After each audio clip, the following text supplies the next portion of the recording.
Hey there, friends. What is going on? My name is Rabbit, and thank you so much for joining me for episode number 75 of our semi-blind run in Hoshigami, Ruining Blue Earth. In our previous episode, we just continued making our way through another fight that is bringing us closer and closer to hopefully finding Via and or Blackthorn here within the Ixian Temple. I'm not sure if another fight is awaiting us. Technically, I think that would be the third one because we had a fight that took place outside of the temple itself and was in the area where the little circle was that I guess essentially serves as some sort of teleportation device once activated by someone with enough power. I don't know how it works. I guess it doesn't matter, but we had a fight there. Then we stepped onto the platform and had a fight that immediately was awaiting for us inside, I'm guessing, the temple itself. So I'm assuming we're getting nearer and nearer to the core of the temple, but it's anybody's guess, really. So with that being said, let's go ahead and end the organization and just see where we in fact are following that previous battle. Because your guess is as good as mine, friends. I mean, Via and Blackthorn can only have gotten so far, right? Oh, and here we go. The man of the hour. Blackthorn, is this about to be our third rodeo with you? Blackthorn, I won't forgive you. You're gonna pay for what you've done. Is he though? Because he's kind of gotten away the last couple of times we've crossed swords with him. Feel the wrath of those you've slain. Holy shit, well, Faz just got right to the point. I was expecting there to be, just some words being thrown around, but I guess, Blackthorn's really not the man to beat around the bush. He will let you know how he feels if he so feels compelled to share, but it seems that's not the case, so we won't worry too much about it. Defeat Blackthorn is our objective yet again. But I'm thinking this time it is for realsies. So, y'all know the drill. Let's get out the A-team here. You know what? I don't know. You know what? Whatever. It's probably fine. I'm going to put Tin here instead. And Leia, you are here in the back. We made kind of a nice little cross shape, so I think this is going to work. I think it's going to work. First order of business, friends. Let's assess our surroundings here.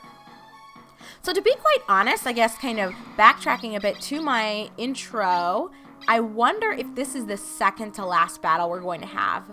So we'll have this one with Blackthorn himself and then a fight against Via, I'm guessing.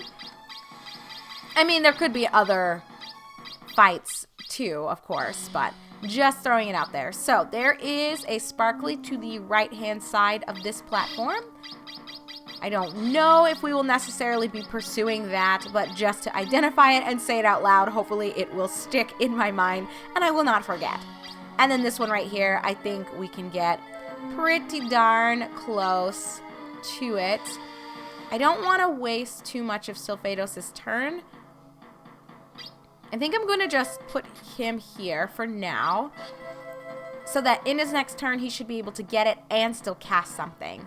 And if we're lucky, the enemy will start to move towards us, which is how I like to do it, friends. It's how I like to do it. I mean, make them sacrifice their movement, but I guess that's not going to be happening. Actually, you know what I'm going to do, Sylphados? You know what? No, let's not beat around the bush. I was going to chill, but I think it's all good. Let's see here. So on the grass platforms, which nobody is standing on, so why would I worry about that? So Belunga is going to be the name of the game as usual for the stone floors. Basically, as long as we stick away from Ima's spells and Zenith's spells, we should be good and not seeing too much pushback here. So it doesn't really matter. I will just cast this in hopes of getting, that's two folks. We can take it. We can take it. We won't be greedy. We got a sparkly and we're getting a little bit of damage off. That's a victory in my books. Oh, but I didn't even look at everyone's levels. Most importantly, I think, will be Blackthorn's because they're 51. Is he also? Oh, no, he's 55. Look at his HP. 9,999. Okay, buddy. So you've got your sword still, a black plate. HP plus 50%. Oh, man. If I could get that. Break all? Jesus Christ. I guess all items on a hit. That must be if you max out worshipping Vuktis, yeah, look at that. Devotion is 16 to Vuktis. Dude, that's OP and broken as fuck. And this seems to be a better version of Champion, I think. Hit, evasion, and damage up when HP is low. I think that's what Champion does, except this is probably, I mean, obviously it's better because the name even sounds a little more legit. Huh, very cool. Let's see what else you've got. Elvan breaks target's coin. That's going to be bullshit. And Oravan, we've seen that before. So the rest of his shit's kind of bullshit, but I don't know, y'all. Things can get a little hairy. I really don't think we're going to risk anything for that sparkly up at the top. It's just not worth it. And the stress that I fucking experience from having my shit broken, it's just not worth it to me. So we're gonna kill as many of these douchebags as possible. Oh, can I just do this? Oh, but then the guy up there is going to get a free pass. And I bet he's got some shit. Can I? What if I put it here? Still no go. Whatever, friends. We're just going to take out as many of them as we can and not worry too much about the logistics. So there is that. You know, I'm not feeling, at this point in the game, I'm really not feeling too worried. I guess, to be fair, I spent a considerable amount of time at the Tower of Vuktis just getting some people scaled up to where they needed to be in regards to their skills and getting the coins that I needed. So we are a little bit over leveled, but I feel like it's so hard to straddle that fence of where you technically need to be, because I feel like you either are under leveled and it fucking sucks and you're gonna have a bad time no matter what you do, or you're grossly over leveled and you pretty much wipe the floor with the enemies. I mean, I feel like I have not been able to walk that line in a more neutral way, that is. But I guess it is what it is, and it works out for me, and wrecking faces feels a lot better than having your own face wrecked. I don't know who enjoys experiencing an ass whooping. I know I don't. I think I'm getting the other guy. Let me go ahead and shift my perspective here just to see. Perfect. But only getting 2 people feels like a fucking waste. But I think in order to get Blackthorn to start moving forward, we gotta take him down. So, sayonara to this guy who's already on his knees. They already know. With my mages, Blackthorn squad doesn't stand a chance. I mean, worshippers of Vuktis are scary if they get up in your face, but I dare you guys, just try me. And we'll just do Lynete again. I feel like nothing but thunderstorms over here. And then your move, Blackthorn. Your fucking move, buddy. Let's see if he'll send his troops forward. I wouldn't do it. Personally, I feel like if I saw the power of my enemies and they matched this, I would not fucking move. I'd be like, I'm out of here. We give up. Do what you need to do. Spare us, please. I don't know. I just, like, Blackthorn, what are you guys even fighting for? I really don't understand the objective, I guess, for Via, because technically, assuming he's the same one from the legend, didn't he already, like, he already failed, so why are you trying to destroy the Earth? I suppose he's doing it for power, and I get that that is, you know, a typical motivation for folks, but at the same time, it's just sort of like, I don't know, it just feels awkward. Like, what are you really gaining from this? Ooh, Irma, my dear, I think I am gonna have you chillax and just get these 2 down, and when it's Tin's turn, she will finish him off, assuming Belunga cannot do the job. But Belunga should be fucking people up. It's too much. I should have, honestly, thinking about it, retired out her old shitty Belunga and gotten her a newer and improved version. But I didn't. Whatever. Still getting 2 off and then using something else is not the end of the world. But I almost feel like the terrain that you encounter throughout your journey, it's not as varied as I think it should have been, especially when you consider that certain coins function better in different environments. I feel like the stone floors you see significantly more than water, for example, which is where I would assume Blia would have that little nice boost. But otherwise, it's kind of been Belunga that's been really whooping some asses. Really? Still nothing? I think I'm going to start moving my team a little bit forward, but not too much so. I need them to come on down here. I'm not trying to go up there and fucking die to any of Blackthorn's shit. I don't think so. So this isn't going to do that much, but just to get some XP on Faz, I'm so scared of throwing people up there and then having Blackthorn just do one fucking attack and destroy all of my shit.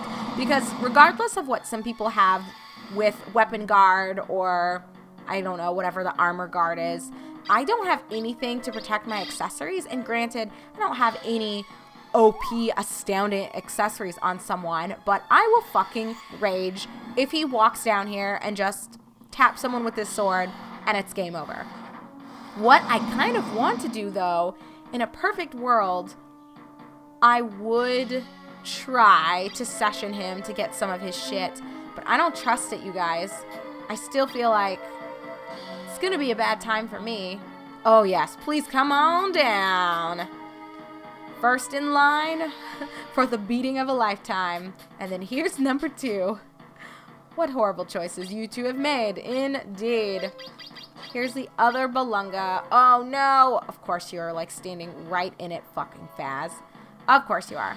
But good news is, I think I can move this here and still get these two. Fantastic. So how is life, friends?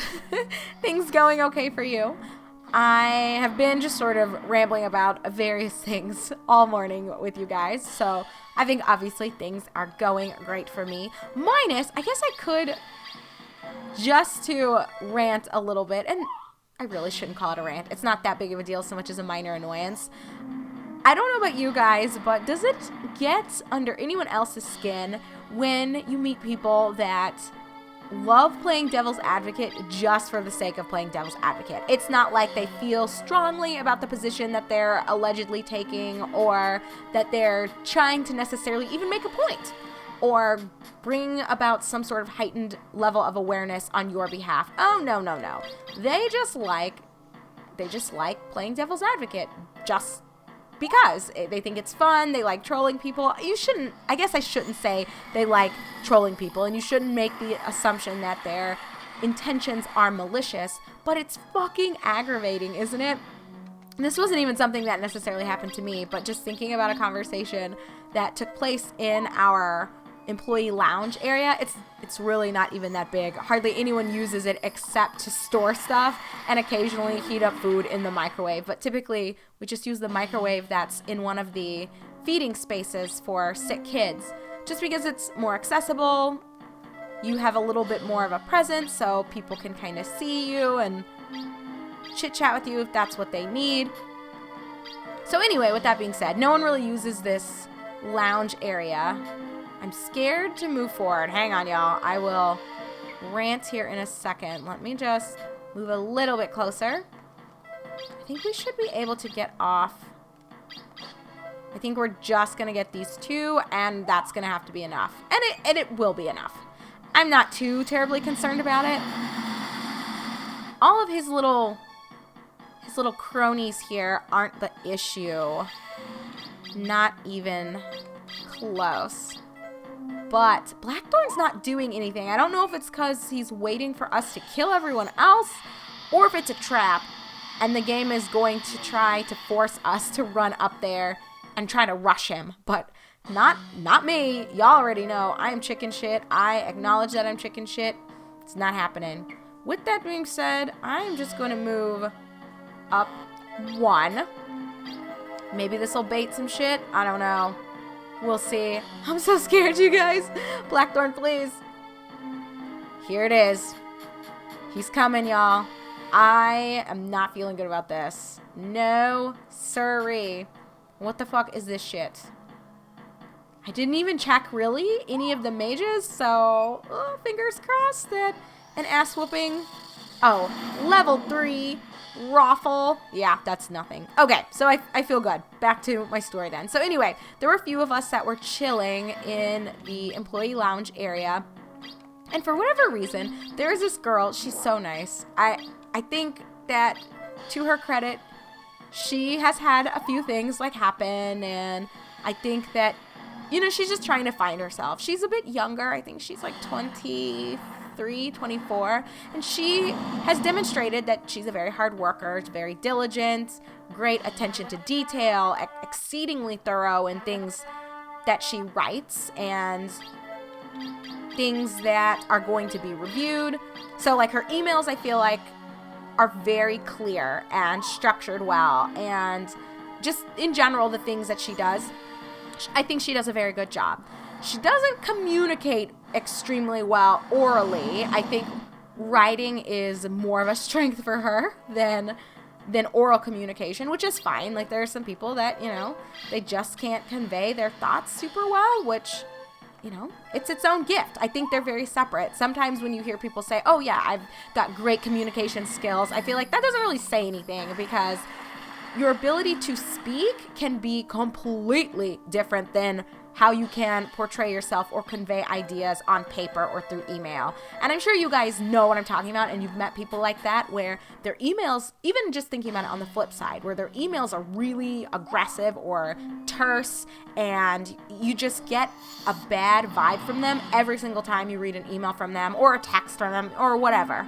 But when you talk to them, they're just so gracious and they're so welcoming and warm, and the energy is really good, and it almost feels like, is this the same person, or were they just having a bad day? But no, they just don't bullshit in their emails, I suppose, or they just can't read tone, so they don't realize that they're coming across a certain way. So anyway, this girl is that way, except it's switched, where when it comes to written communication, she does a very good job, I think, of communicating her thoughts and her ideas. But when it comes to speaking, she just comes across wrong, and she's not super well liked. I think I'm one of maybe 3 people in our entire 100 employee clinic setting that enjoys her company, and I've seen her outside of work. But anyway, we were all just kind of sitting and chilling in this lounge space, waiting for people to warm food up, and I was actually sorting through a couple of things that I was wanting to take home with me that people hadn't cleared out, and I was just sifting through some shit, so I wasn't even actively a part of the conversation, except occasionally offering my perspective on random things being offered up. So there is a girl whose husband just took a position somewhere else. I think they're still staying in Wisconsin. They're just moving cities. So it's not like they're about to undergo some grand escapade and it's going to be an insane adventure and we're never going to hear from them again. They're probably, I'm pretty sure they're moving 3 hours away from here. But obviously she's just not going to stay employed. It's a little too far for her to drive, naturally.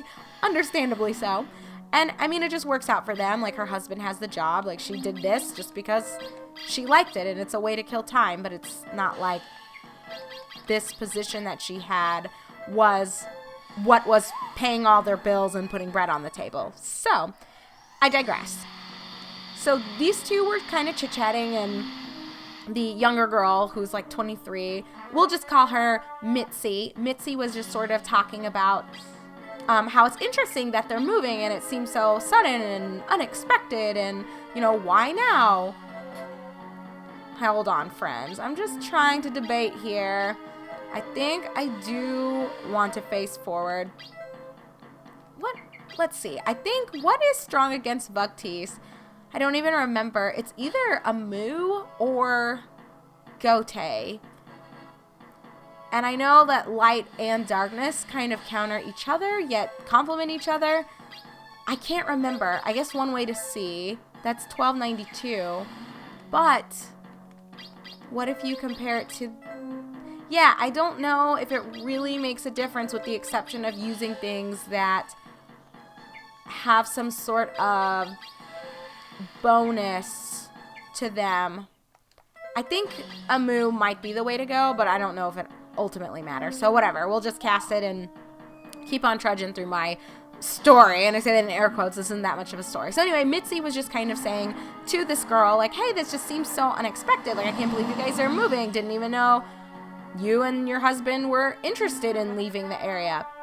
And Mitzi's not even from here, by the way. She's been here a couple of years. She left because I think she had a boyfriend that didn't treat her well, and she just wanted to get away. So she moved like one state over to Wisconsin just to be somewhere new, fresh, new start. So the other person, we'll just call her Ashley. Ashley sort of just looked at her and she was like, oh, yeah, my husband and I, we weren't super loving this area. So it wasn't something that was out of the blue for us. And, how do you tell people at work every single day that you and your husband despise the area? Like, that's not just normal conversation you're going to have with anyone. And I hear what she's saying. Like, I know Andrew hasn't really liked it here, and that's not something that I would just run around announcing to everyone, like, hey, Andrew fucking hates it here, so there's a chance we're moving any day. I mean, we've been here for almost 2 years, so that would have been 2 years of me just announcing that every day. Like, it's none of your business. If you're a friend of mine, then you know what's going on in my life, but otherwise, oh, hey, we got his sword. Not the ideal thing to grab, but whatever. We'll take it. So anyway, I guess just to quickly conclude this story before we hand it back over to Faz, and I'm sure Blackthorn's going to have some choice words for him, Ashley was just like, yeah, husband didn't love it. He didn't think people were friendly here, so we're going to be moving. So Mitzi, for whatever reason, took personal offense to the fact that Ashley didn't like this area, even though Mitzi's not even from here, which I was like, what? Are you just being offended for the sake of being offended, for playing devil's advocate? And it'll make sense here in a second. So I think Ashley could tell that Mitzi was kind of annoyed, and Mitzi offered up this remark that was like, well, I don't understand, why doesn't he like it here? To which Ashley honestly replied, well, husband just thinks that it's not super friendly. We're from a smaller town, and I guess her husband is from a smaller town in Texas, and he's just more used to Southern hospitality, and he feels like people are more warm in their conversations, and whether you agree with that or not, like, that doesn't matter. But so Ashley was just saying, yeah, he just didn't think people were very friendly here, although, I feel like I've met a lot of great people, and I've made wonderful friendships. And Mitzi interrupted her and was just like, how can you say you've made friends if you just thought that people here aren't friendly? And I almost wanted to slap her and be like, what are you talking about? Those statements can both be true, you dumbass. She's just saying her husband didn't like it because he perceived the culture of the town to be unfriendly, but that doesn't mean that every single person you're going to meet here is also going to be unfriendly. You can meet friends in an unfriendly place, just like you can meet a lot of assholes in a place that people would typically describe as friendly. Get your head out of your ass. Don't be upset just because it's the trendy hipster thing to do, or because you just like challenging people's ideas for the sake of doing it. Like, listen to what the other person is saying and respond to that. Like I said, didn't include me, but fucking irritated me. So that's it, friends. That is is that my outro for this episode? Yeah, we're gonna leave it like that because that's what's on my mind, and I don't even know what made me think about that. I don't know, maybe it's just been sitting inside and I just had to get it out. So there's my confession of the day. Anyway, friends, thanks so much for watching. When we resume in our upcoming episode, I guess we'll see how Faz is feeling about Blackthorn. Much like my story about my irritation with Mitzi, I'm imagining that Faz is ready to see Blackthorn off. So we will just see exactly what the parting conversation will be in video number 76. So thanks so much for watching, everyone. My name is Rabbit. I almost said 76 instead of 76, so I think you know what's on my mind. Thank you again for watching, and I'll see y'all very soon.